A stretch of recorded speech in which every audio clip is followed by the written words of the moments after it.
So we just wanted to give an overview of what a reader is if you're not familiar, and if you are, say, yeah, we get it, and we'll move on. We'll plow through this. But Terry and I write comprehensible novels that include culture and comprehensible language, obviously. So there's a compelling story and there's other stuff involved. So we hook the kids with the story, and then they get the language sort of as a happy byproduct. You got anything on that there, sister? No. So is there anybody in here or in the meeting who's not familiar with comprehensible readers or has any question as to what one is? I'm assuming by some of our chats and introductions, everyone seems to have a pretty good. No, we're good. We're good. Okay, Good. perfect. Okay. All right. Good. That's great. We were hoping. Yeah, we were hoping. We weren't really sure. So this is what is culture? It's a way of life for a group of people who share similar beliefs and customs. So it's important to know what culture is and how to include that with your students, especially in bringing up their own culture. I think a lot of students think that living here in the United States, or don't have a lot of different culture to bring to the table, whereas they absolutely do, and it's great for compare and contrast. Yes. And and it's also good to and Terry is very good at this, and she'll talk about how you hook the students in with PQA. Want to go on that, since I started and I probably jumped the slides and No, I don't think you did. I don't even know if I have a slide on the PQA. all right, well. So yeah, one thing that I do with a lot of the readers that I use with my students is the personalized questions and answers, just to get the kids thinking about the culture that presents itself in the readers. Connecting your kids to the themes and ideas that are present in the story you're about to read, or the book you're about to read, and making it connect to their lives somehow. Whether it's the theme of friendship that might be in a novel that you're about to read with the class, and just basing your essential question on, well, who thinks friendship is an essential part of life. Just giving a basic question to the students that gets them thinking about a theme that's present in the book, but maybe they don't even know it's about a reader that they're about to dive into with the class or individually. So questions, I think, are an integral part of getting your students to think about things without creating any stress on them or expecting an exact answer, because there won't be one. Yeah. And I know it just leads into awesome classroom discussions. The kids become a little bit more relaxed when it's about them, and you are able to develop this classroom environment that's cohesive and friendly, and one that the students want to come back to. So lowering that affective filter that Krashen talks about, letting them relax and say, we're all going to make mistakes, and you need to learn that I make mistakes too as a teacher. And well, maybe not you, Paula, because you're native speaker, but no, not true at all. Not true at all. So, and just, and inviting them to make mistakes, and that communication is really the most important part. And if nothing's coming out of your mouth, there's no communicating happening. So what else we got going on? Okay. And then the culture, especially with Italian, I don't know anything about Italian history, but I just today got an email from a teacher who wants to translate one of my books from English to Italian and adapt it. And I said, well, it's going to take you a little while to do the cultural research. I don't know anything. I can find it on a map, and that's about it. And I'm kind of embarrassed about that, but we'll move on. So she says, "Oh, you're right. I just dove down a rabbit hole about learning about the politics in Italy, and that's what what I include in my books, in the sense that just give a little dab of that, so you can you could reinforce the world history that they're studying in ninth grade or in eighth grade or something like that. And it doesn't have to be a lot, and doesn't have to be very complex. It's just as we would say in Spanish, a toquecito, a little bit of it. Just so, so it's like, oh yeah, all of these things are happening all at the same time. Nothing happens in a bubble or a vacuum. So that's how language and culture are linked, and especially how language evolves. And I'm sure that there are so many things to talk about with respect to Italian, but I'm not going to embarrass myself any longer by saying that I know something, because I just don't. Well, you just gave a great demonstration of knowing about the culture, because I tell them, guess what? You can also communicate the essentials with your facial expressions and with your body movements. So you did a fantastic job right there. That is so true. Yeah, I got the faces for everything. So, and when we talk about culture, I mean, it's everything. So, when you get a reader into your hands, and you're looking at how, and we're going to get into this a little bit, and you're looking into how to expand that into your curriculum, make sure you think about everything that can be included, and choose what you like. I mean, I'm not going to pick film and TV because I don't watch either. So that's not going to be it. And neither is fashion or dress, obviously. Okay. But education, weather, I love geography. So I pick those things, and I really push those, because we as world language teachers, we're in the best position ever that we can teach really whatever we want, as long as it's done in the target language, and we can scaffold it and scale it back to comprehensible language for the students. And I mean, how much fun is that? I mean, I love going to class, actually. So You're in the right profession, Jen. Yeah, I'm in the right profession. I would pick food. Food's my favorite. No, food's your favorite. Okay. Food. Well, especially Italian food. I might even. Yes. Yeah. Oh, it's the best. Yeah, it's the best. Oh, so good.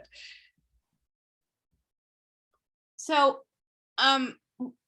Terry, tell about this book, and where it came from, and where the story is from, because it's such a great story. Okay, yes. So this book was originally written, all my stories are originally written in French, and then it was adapted to Spanish, German, Italian, and then I'm working on the English version right now, actually. But this story is actually about was influenced, the storyline of my cousin, who played on a soccer team, and he wanted to wear pink socks. And he was the only one who wanted to wear pink socks, but he stuck to his identity, and his mom said, if that's what you want, but nobody else is wearing pink socks on the team, everyone's wearing white and black socks. So I had permission from my aunt to write the story, and it's a story of self-identity, and being true to yourself, and daring to be different in a world where everybody's trying to be the same. And I think this was my second book adapted into Italian, but a very beginner book, level 1. Wonderful illustrations, and just a good, good heartfelt story about a young boy who just wants to be himself. So it's a really cute story.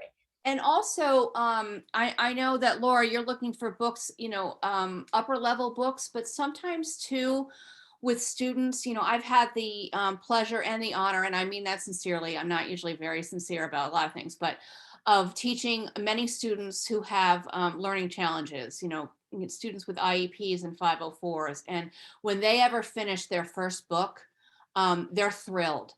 And I suspect that if there are reluctant readers in any of your classrooms, if they even have this lower level book in your more simplified storyline and simplified vocabulary, it really does something to the confidence. And I'm a big proponent of teaching reading as a habit. So, because that's a great habit to teach and to encourage for the rest of our lives. I say this as a person who has fallen off the reading wagon just a little bit, but okay, I'm making a note right now. So here, let's move on. Let's tell them about another book because so in this book, La Nuova Ragazza, and I probably messed that up, Paulina, sorry. This is a story about, actually, you know what? I'll tell you what the original Spanish story is about. I don't have any idea what the Italian story is about because I can't read Italian and I did not adapt it myself. But the girl whose name I don't know because I did not write it, she moves into town. She's new. She's an Italian of Italian descent, and there is some problems with their parents. I mean, Cooper is the boy, and I don't know her name, but she, they get together and become friends. And Beatrice and Cooper, yes, thank you very much. Oh my gosh, yes, thank you. That Valentina to the rescue. But anyway, they meet, and they have a regular high school experience in the sports and the whole thing that goes on in the US. And yeah, they meet, and her family is a little bit more traditional from what I understand, and conflicts come in with their parents, not with the kids. Kids are they're very accepting of new people and everything, but the parents are not. And so it's in the original Spanish version, there was a Bolivian girl and the upper middle class white boy. So there's some some racism there. And so, but it really helps foster that discussion and help them realize. I wrote this story. This is my first book I ever wrote, and it's called La Chica Nueva in Spanish. And I wrote it for the students I was teaching because they didn't have any idea how hard it was for new kids to come into the classroom and into the school. So I wanted to, to give them a little window here. Like, it's not that easy. But there were some mirror aspects of it too, that all of the culture is related to their lives and sports and pizza and ice cream and, that sort of stuff. So, so that's there's a little bit of culture involved, but it's a very good example of how to examine one's own culture and make fun of the culture of the upper middle class white students that I have presented, because it's make funnable worthy. Okay, whatever. I just made that up. That was good. Yeah, I know. I was so serious there, but that's not serious. Okay. Oh, Rumus, the infamous Rumus. So Rumus a Roma is actually book one of a 2-book series. They do not have to be, the second one is currently being translated into Italian. They don't have to be read in any certain order to understand them. But Rumus basically is a rat who is in Rome and experiences an explosion underneath the streets of Rome with his family and all his other fellow rat community.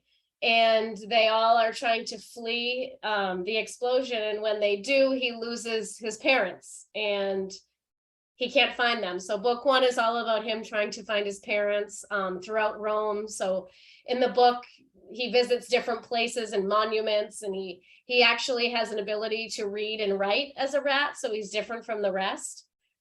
He's unique. Hearing, right? Oh yeah, he loses his hearing. Yes, Jen, thank you. So he has to write notes. He leaves notes as he goes through the city, in case his parents happen to go to those major monuments and find his note. So and when I'm thinking, I mean, I have read the story in Spanish.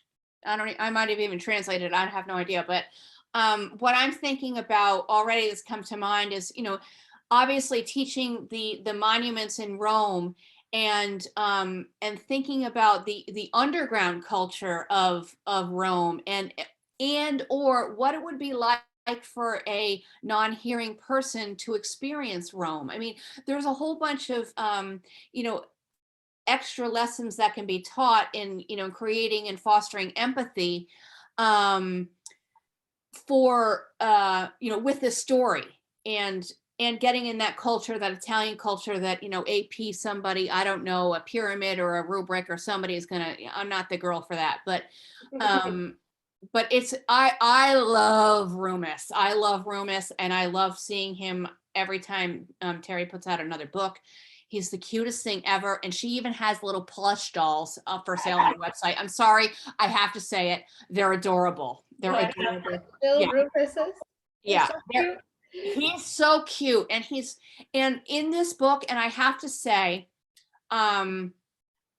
it's very repetitive, and it really does help. And this was the book I was thinking about for the 7th graders. And I don't remember who, Paulina, maybe you teach 7th grade, Shelley. 7th graders, you can dive right into this. My French is not that great, but I can read the French right away, and I translated it to Spanish. And I probably could read this Italian and understand what's going on as well, you know, with the connection with Spanish. So it's really that simple. And students could practice writing their own notes about, you know, different monuments. And, you know, I mean, I get all excited about these things, clearly. But Rumus is very cool. Yeah, cute theme. It's all about, you know, not giving up, perseverance, and cute. And yeah. And this story, La Vita dei Cani, all of my books are originally written in Spanish, and this is adapted from the Spanish, which takes place in Antigua. And this story takes place in Napoli, I think. I don't know. I don't really know what happens in the story. Yes, Valentina's confirming for me. If I might have prepared a little bit better, if you know, if the whole world wasn't exploding around me over here. So please forgive.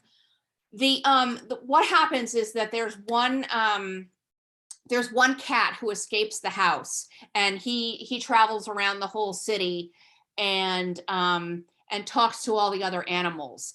And they're finding out that some of the dogs are being you know, are being disappeared, and they don't know why. So they find, you know, there's a little caper, and they go to different places in the city, and finally they figure out that the dogs are being taken by this rescue group, who are having them spayed and neutered to prevent you know, more dogs. And so it's just how they get together, and it's more about, you know, creating a revolution and really fighting for what you believe in.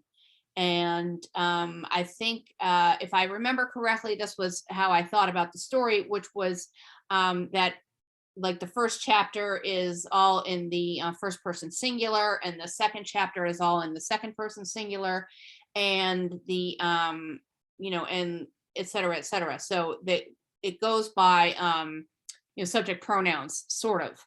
But there's a lot of characters, and there's some cool illustrations, and oh, by the way, all of my illustrations from my books are done by students. So So cool. keep that in mind.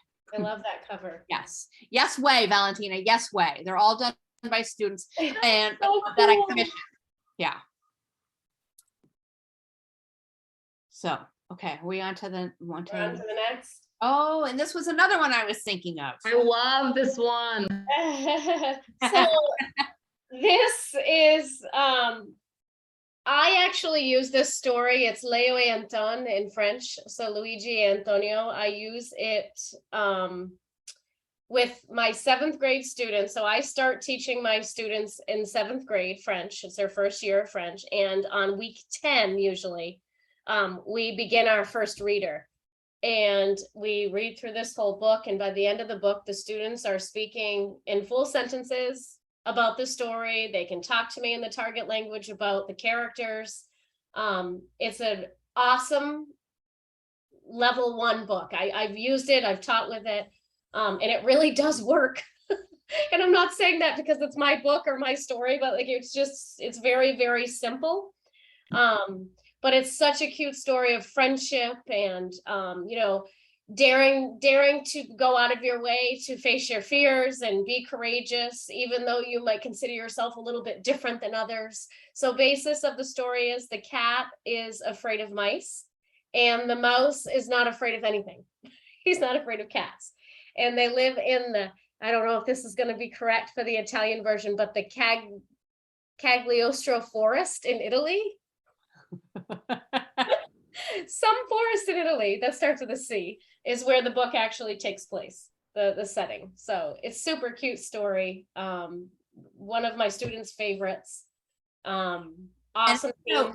has to do with the with parent and child relationships. There's Mhm. Friendships, parent-child relationships, Yeah. fear, facing one's fears, accepting that you might have fears that others don't have, facing your fears. It's an awesome way to tie in your students to the themes of the book.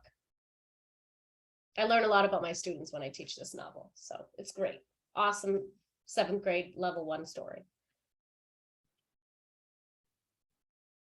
And those are the only 2 books I have, so I'm not going to bore you with any more of my stories. I will, however, tell you that, and I don't know if this is a worthy project for any of you, but I do have several books in English because I have put them together for the English language learners. And if you have upper level classes and they would like to, take a stab at putting a book, a story in Italian, it doesn't have to be translated word for word. I offer that over to you. I work with Anna Porto in West Haven, and another teacher that I sent a copy of a manuscript off to. I don't know where. I think in New Jersey. And so, I mean, if that's something that you're interested in, to get more readers out there, we can certainly work together for that and getting your students involved in a real life project. I think that's a great opportunity for the kids. And It is a great idea. Yeah, absolutely. The stories, especially those of you who don't teach every day for whatever reason, like I don't, and now at the college level, I don't teach every day. So having a story will connect the class, one class to another. So, so it's it helps keep the cohesion of the classroom discussion by having a story. So they'll talk, remember what happened, and you can ask, follow-up questions or rather review questions. Or remember what happened the other day, and we talked about this and what's going on in the story. So if you don't teach every day, using a story is really very helpful. And even if you do, it's still helpful. If you teach every day. Yeah.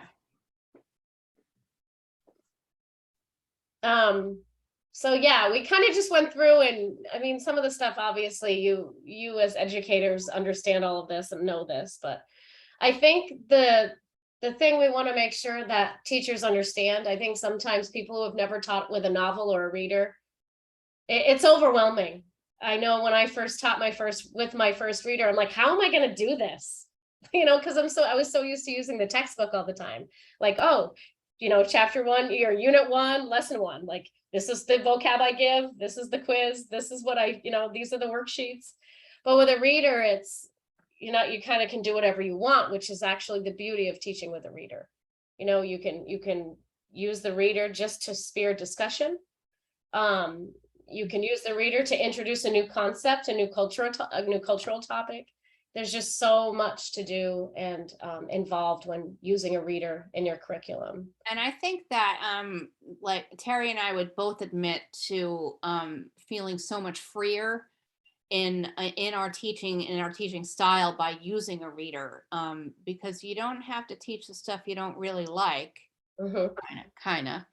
And because if you really can't sell it, they are not going to be picking it up to buy. No. if the textbook says you need to learn about this roundabout in Rome, and it's so important because this is where the most crashes are, or whatever. Okay, very bad example, but whatever. And you don't like to teach that, they're going to sense that. They're going to sense that. But if you want to talk about music and that's your thing, rock on. Rock on. Yes. It's so lovely. It's so lovely. And as far as assessments are concerned, because everyone's always asking about assessments, I'm not getting teacher of the year. So you can absolutely do other than what I say, but I give them a lot of writing, just write, get out what you know and make it understandable to me, and we're good to go. I know you have standards and all that stuff to deal with, but and I also offer a lot of choice. So in case that they didn't get such and such concept in the book, have 2 or 3 choices so that they can choose from them. Because really what you want them to do is create with the language. It's not so much that you want them to know what color shirt Cooper was wearing on Thursday when he went to the dance. And if anybody wants to know, it was lilac. Crack myself up. I just cracked myself up. Mhm. So choosing the correct readers. I know Jen and I have, Jen is definitely more wordy than I am, but she's getting better. She's getting better. Wordy. I thought you said worthy. No, wordy. Oh, yeah. So a lot of my readers are actually more level 1/2. I have no, of course, in Italian, I only have 3 books right now, but even my other languages, I rarely have any level 3/4 books. Like, you have more advanced readers than I do. But a level 1 book is good for everyone. Oh yes, absolutely. Yes, they're still getting something from the story. It builds reading comprehension, and they will learn a couple of vocabulary words in the process. And it really is, it's an ego boost, right? I just buzz through a book in 1 class period, and I'm the best. Like, listen, take whatever you can get this day and age, right? But that's true. Yeah, my books are a little long. Like La Vita de Cani has like 21 chapters. They're very short. Which is very nice. As a reader, I love short chapters. Yeah. So and find ones. I mean, I know there's not a lot out there so far with but maybe Vosis is adding them to their repertoire. Find ones that you think will fit with your students. I have given off my books to be translated and adapted that are the level 1 books because they're the easiest ones for students to work with. But there may be some other authors who are writing at more higher levels, and those would be good too. And those are good to have for those students who need to be challenged. Right, absolutely. Classroom library. Mm-hmm. But if it's going to be on, the Roman emperor and how they made a wheel or something, I don't know. I mean, that wouldn't really rock my world. So I don't know that I could sell that. Okay. So those sorts of things. I mean, just want to know your audience. Always know your audience. Okay. And so we have 6 steps. Yes. To really do this. I mean, and this is we are very good at master of the obvious. You got to read the book. You got to read the book. You can't just start and throw it out at them, right? No, you need to know what's in the book and what cultural themes and topics are within. And like Jen said, what lights you up? What interests you? What are you going to be able to show enthusiasm that truly shines through that the students are going to buy in on? I mean, there might be other things too, but you just concentrate on the stuff that you like. And if somebody brings it up, they're like, oh, that's fantastic. Why don't you go research that? Mm-hmm. Yeah, you knock yourself out. Okay. So, and then you write that out, and where are you going? I didn't know, were you going to the next step? Yeah, no, it's going.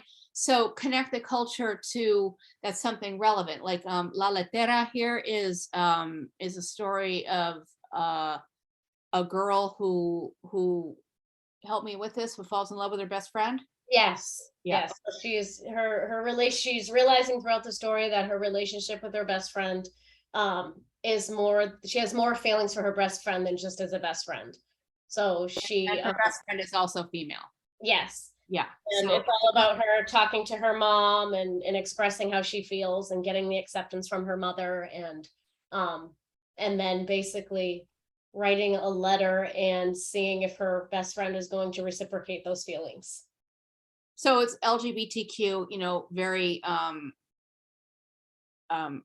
very topical and very necessary in today's world, and kids will like to talk about that, but it's not, it's just so you know, we have many books that have LGBTQ as a theme and or LGBTQ characters, and it's not in your face, it's just that's who the characters happen to be. Mhm. It's not a promotion of any sort of lifestyle. It's just a recognition of people and their feelings. It's more about people and their feelings, and there's no real agenda except providing the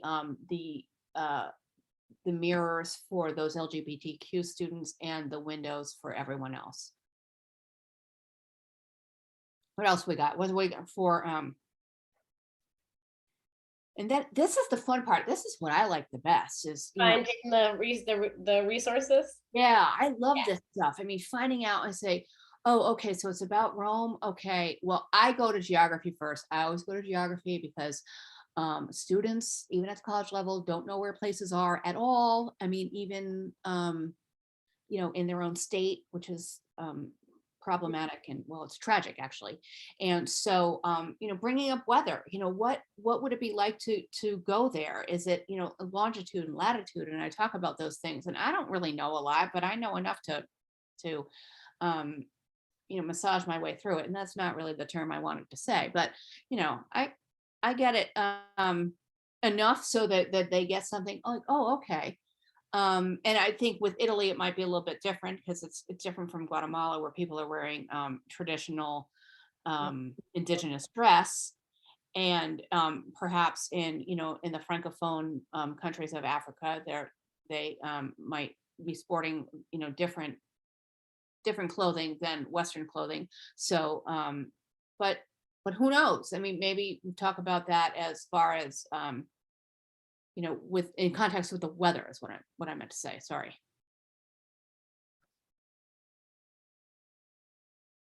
So another thing that I tend to do a lot, especially, I'm actually glad that this book popped up on the slide with Leo Anton, the French version of this that I teach to my 7th graders. I always come up with questions that I want, like I said, the PQA questions, and they don't have to be in the target language. Like my 7th graders don't have enough language on week 10 to blab off all this stuff and question them to death in French.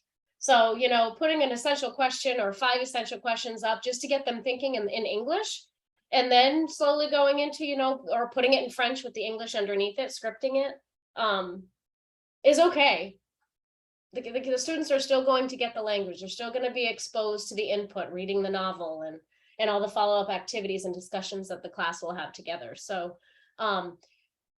questions that will get the students thinking about the cultural topics that you want them, or just the themes, even if it's not so-called culture, the themes that are woven throughout the book. I always go into when I plan to teach a reader or a novel. It really helps guide your discussions, and I've had one essential question last 3 days in the past, and I've had 5 written down. So it can go as far as you want it to go. And if it's not going anywhere, then you move on to the next question.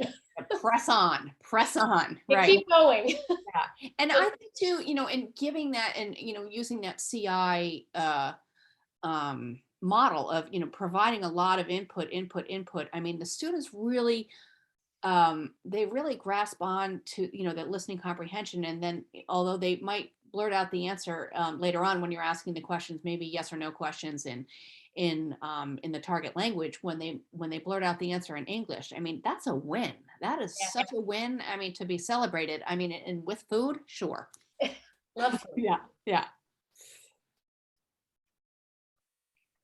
And then just have a ball. Like, nobody can read every day. a chapter every day and really enjoy it and absorb it. And sometimes it's really they're reading just as a task, but find those other things. There are going to be those students who absolutely hate reading, and when you find one of those, that's when you need to do a sidebar. Okay, we're Mhm. going to do a song. We're going to do a blog post. What words can you pick out in Italian? Find out for, where could we buy an Italian flag, or, find out where that forest is, where Luigi and Antonio, or A.E. Antonio, Right, takes place. find out, those things, and what's it like, find some pictures, so, it's still related to the book, but it's not reading, because reading can be a little heavy at times. So it's so much fun. Just to give you an example, I use 2 novels each semester with my own students, but I mean, they do the reading of the novel on their own. We talk about a little in class, and then we go off from there. And so it's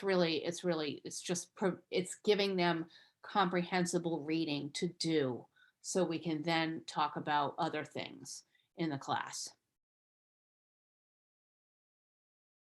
And I think that was